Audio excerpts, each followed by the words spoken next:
ஸ்ரீ சாய்ராம். என் அன்பு குழந்தையே, உன்னுடைய மனக்குழப்பம் குறைந்துள்ளது.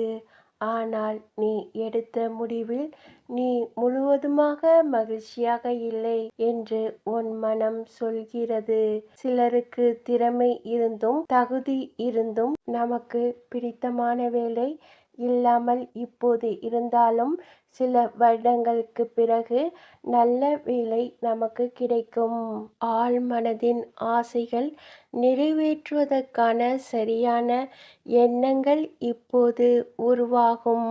நேர்மறை எண்ணங்கள் நல்ல பலனை தரும். யாரையும் சந்திப்பதில் உனக்கு இருந்த தயக்கம் மாறி தைரியம் உண்டாகும். மலை போன்ற பிரச்சனைகள் இப்போது பனி போல விலகும். ஜெய் சாய்ராம். அல்லாஹ் மாலிக்.